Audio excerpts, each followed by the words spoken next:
السلام علیکم رحمۃ اللہ، کیسے ہیں آپ؟ امید کرتی ہوں آپ خیریت سے ہوں گے۔ اللہ تعالیٰ سے دعا کرتی ہوں اللہ تعالیٰ ہم سب کو خیر و عافیت سے رکھے اور ہمارے علم میں مزید اضافہ عطا فرمائے۔ آج ہم سورۃ الفرقان پارہ نمبر 19 کا رکوع نمبر 3 پڑھیں گے انشاءاللہ تعالیٰ۔ شروع کرتی ہوں اللہ کے نام سے۔ اعوذ باللہ السمیع العلیم من الشیطان الرجیم، بسم اللہ الرحمن الرحیم۔ الم تر الی ربک کیف مد الظل وَلَوْ شَاءَ لَجَعَلَهُ سَاكِنًا ثُمَّ جَعَلْنَا الشَّمْسَ عَلَيْهِ دَلِيلًا۔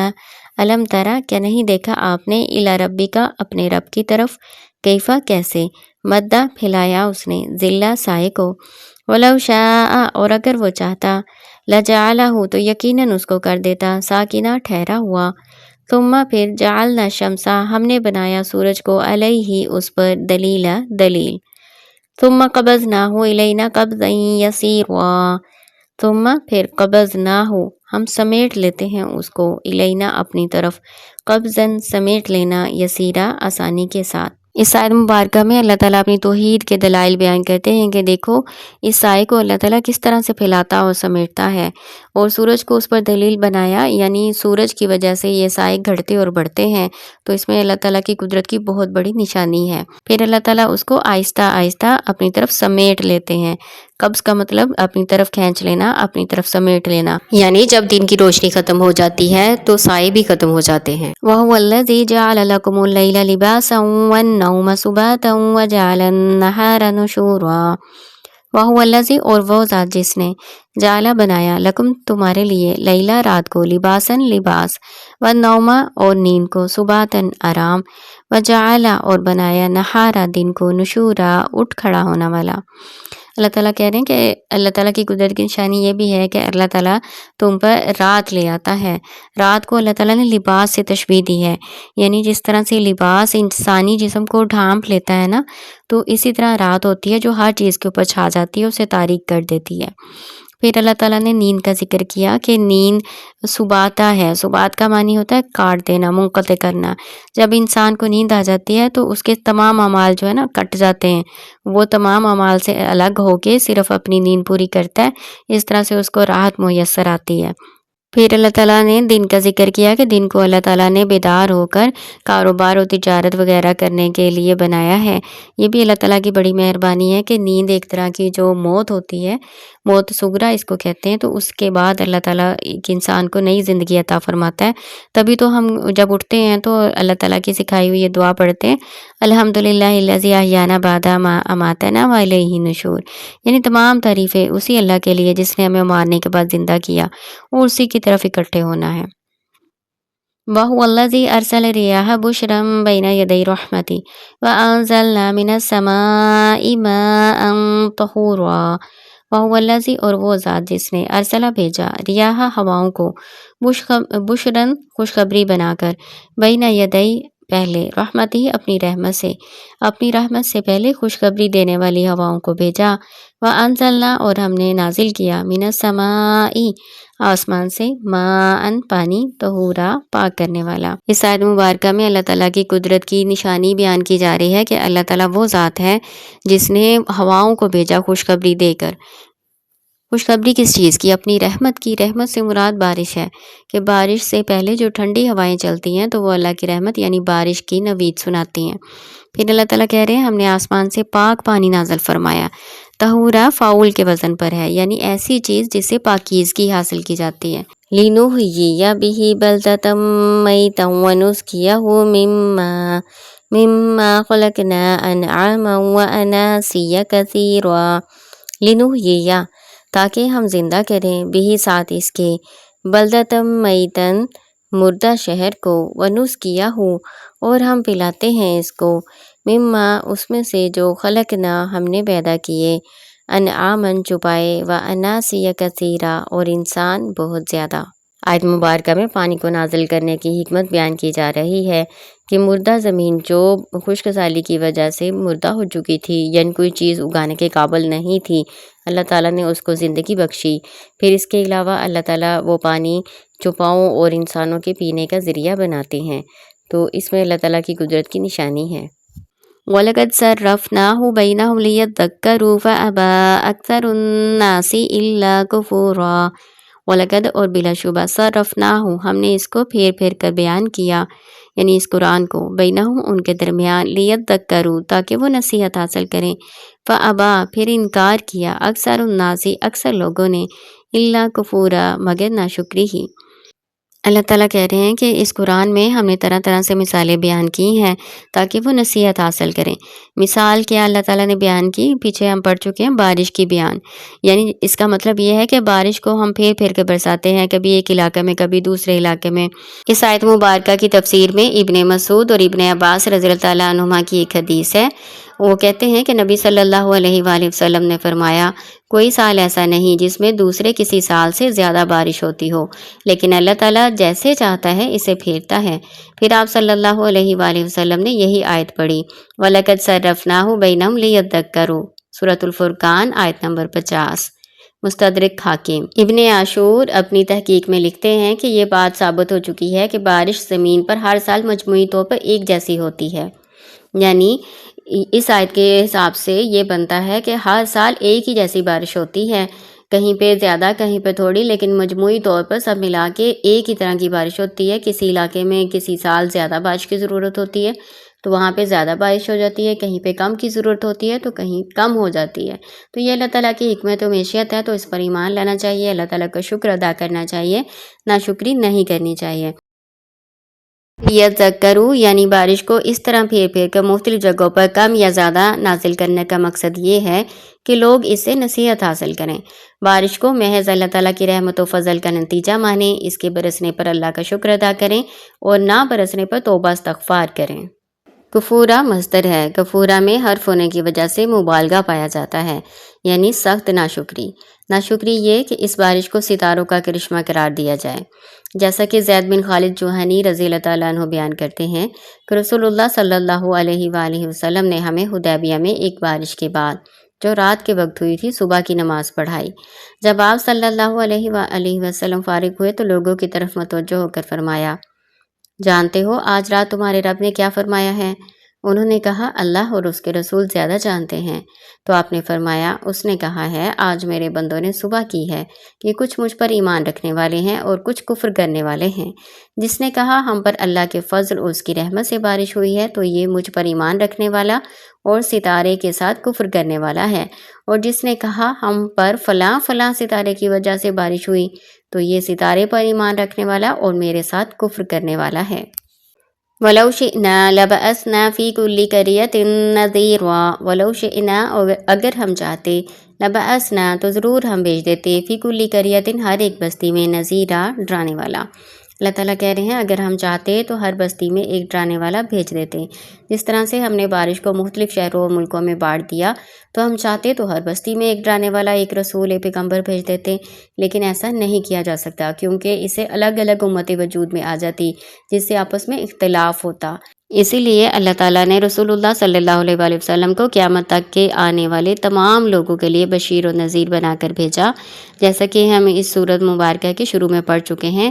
اللہ تعالیٰ فرماتے ہیں لِيَكُونَ لِلْعَالَمِينَ نَذِيرًا، کہ آپ تمام جہان والوں کے لیے ڈرانے والے ہو جائیں۔ فَلَا تُطِعِ الْكَافِرِينَ وَجَاهِدْهُمْ بِهِ جِهَادًا كَبِيرًا، فَلَا تُطِعِ الْكَافِرِينَ بس آپ نہ اطاعت کریں کافروں کی، وَجَاهِدْهُمْ بِهِ جِهَادًا كَبِيرًا اور جہاد کریں ساتھ ان کے جہاد بڑا۔ اللہ تعالیٰ کہہ رہے ہیں اے نبی صلی اللہ علیہ وآلہ وسلم، ہم نے ہر بستی میں الگ الگ پیغمبر نہیں بھیجا بلکہ آپ کو تمام جہانوں کے لیے ڈرانے والا نذیر بنا کر بھیجا ہے، اس لیے آپ کافروں کی بات نہ مانیں، چاہے وہ آپ کو طعن و تشریح کرتے ہیں، آپ کا مذاق اڑاتے ہیں، آپ کو دعوت حق سے روکنے کی کوشش کرتے ہیں، آپ سے معجزات کے مطالبات کرتے ہیں، لیکن آپ ان کی طرف دھیان نہ دیں، بلکہ اللہ تعالیٰ کے جو کام ہے تبلیغ کا کام، جس میں اللہ تعالیٰ نے جو ذمہ داری آپ پہ ڈالی ہے اس میں اپنی تمام کوشش صرف کر دیں، اسی کام کو اچھی طرح سے ادا کریں۔ جاہدہ یجاہدو مجاہدتاً با مفعلہ سے ہے، کسی کے مقابلے میں اپنی پوری کوشش لگا دینا، اور بھی سے مراد قرآن مجید ہے، یعنی اس قرآن مجید کے ساتھ مکمل جہاد کریں، اپنی پوری کوشش لگا دیں اس کام میں۔ جہادن کبیرہ، بڑا جہاد۔ بڑے جہاد سے مراد قتال نہیں ہے، کیونکہ یہ مکی آیت ہے، مکہ میں ابھی جہاد کا حکم نہیں ہوا تھا، تو یہاں پہ پھر جہاد سے مراد قتال نہیں بلکہ قرآن کے ذریعے سے جہاد کرنا، تبلیغ و دعوت کا کام کرنا، قرآن کے اوامر و نواہی لوگوں کو بیان کرنا اور لوگوں کو اللہ کے عذاب سے ڈرانا، یہ بات بیان کی گئی ہے کہ اس طرح سے جہاد کریں۔ آپ صلی اللہ علیہ وآلہ وسلم کی ایک حدیث ہے جس میں صحابہ نے نبی صلی اللہ علیہ وآلہ وسلم سے سوال کیا کہ جب آپ اپنے پاؤں رکام میں رکھ چکے تھے، لوگوں نے پوچھا ایُّ الجہادی افضل، کون سا جہاد افضل ہے؟ تو آپ صلی اللہ علیہ وآلہ وسلم نے فرمایا کلمۃ حق عند سلطان جائر، یعنی کسی ظالم بادشاہ کے پاس حق بات کہہ دینا۔ وَهُوَ الَّذِي مَرَجَ الْبَحْرَيْنِ هَذَا عَذْبٌ فُرَاتٌ وَهَذَا مِلْحٌ أُجَاجٌ وَجَعَلَ بَيْنَهُمَا بَرْزَخًا وَحِجْرًا مَحْجُورًا۔ وَهُوَ الَّذِي، اور وہ ذات جس نے مَرَجَ الْبَحْرَيْنِ چلا دیے یا جاری کر دیے دو سمندر، ہاذا یہ عذب فرات میٹھا خوشگوار، وہذا ملح اجاج اور یہ نمکین کڑوا، وجعل بینہما اور بنا دیا ان دونوں کے درمیان، برزخن ایک پردہ، وحجرم محجورا اور ایک مضبوط آڑ۔ اللہ تعالیٰ اپنی قدرت کی نشانی بیان کرتے ہوئے کہتے ہیں کہ اللہ تعالیٰ وہ ذات جس نے دو طرح کے سمندر جاری کیے، عذبن فراتن، عذبن میٹھا، اور فرات کے معنی ہوتے ہیں کاٹ دینا، توڑ دینا۔ میٹھا پانی پیاس کو کاٹ دیتا ہے، ختم کر دیتا ہے، اس لیے اس کو فرات کہا گیا، یعنی انتہائی خوشگوار پانی جو پیاس کو ختم کر دے۔ پھر اجاج کا مطلب ہوتا ہے سخت کڑوا۔ ملہن نمکین کو کہتے ہیں۔ برزخ کا معنی پردہ ہوتا ہے، یعنی ایک ایسا قدرتی پردہ ہے جو ان دونوں قسم کے پانیوں کو آپس میں ملنے نہیں دیتا۔ ہجرم محجورہ کا معنی ہے حرام کیا ہوا، یعنی ان پر حرام ہے کہ یہ پانی ایک دوسرے کے ساتھ مل جائیں، حالانکہ یہ ایک دوسرے کے ساتھ ہی ہوتے ہیں۔ ایک ہی سمندر میں دو قسم کی لہریں چل رہی ہوتی ہیں، لیکن دونوں کے مالیکیول ایک دوسرے سے الگ رہتے ہیں، ملتے نہیں۔ بعض مفسرین بیان کرتے ہیں کہ بحرینی سے مراد دو قسم کے پانی ہیں، ایک میٹھا پانی اور دوسرا کھاری پانی۔ میٹھا پانی تو وہ ہے جو نہروں، چشموں اور کنووں کی شکل میں آبادیوں کے درمیان میں پایا جاتا ہے، جس کو انسان اپنی ضروریات کے لیے استعمال کرتا ہے، اور کھاری پانی وہ ہے جو مشرق و مغرب میں پھیلے ہوئے بڑے بڑے سمندر ہیں، ان کو کہتے ہیں۔ سمندر میں مد و جزر ہوتا رہتا ہے، موجوں کا تلاطم بھی جاری رہتا ہے۔ سمندر میں بھی یہ پانی ہوتا ہے، میٹھا اور یہ نمکین دونوں اکٹھے ہی ہو رہے ہوتے ہیں، لیکن یہ پانی آپس میں ملتے نہیں ہیں۔ اللہ تعالیٰ نے یہ بڑی حکمت رکھی ہے کہ سمندر کا پانی جو کھاری ہوتا ہے وہ خراب نہیں ہوتا، وہ کڑوا ہوتا ہے تو وہ خراب نہیں ہوتا، نہ اس کا ذائقہ بدلتا ہے، نہ اس میں بو وغیرہ پیدا ہوتی ہے۔ لیکن جو میٹھا پانی ہوتا ہے نا، وہ تھوڑی دیر اگر کہیں کھڑا رہے تو اس میں کائی جم جاتی ہے، اس میں اسمیل آ جاتی ہے، تو وہ پینے کے قابل نہیں رہتا۔ تو اللہ تعالیٰ کی یہ بڑی رحمت ہے، اللہ تعالیٰ کی یہ حکمت ہے کہ اللہ تعالیٰ اتنا ہی پانی ہمیں میٹھا کر کے دیتے ہیں جتنی ہمیں ضرورت ہوتی ہے۔ سارا پانی میٹھا نہیں ہوتا، وہ سارا محفوظ رہتا ہے۔ وَهُوَ الَّذِي خَلَقَ مِنَ الْمَاءِ بَشَرًا فَجَعَلَهُ نَسَبًا وَصِهْرًا وَكَانَ رَبُّكَ قَدِيرًا۔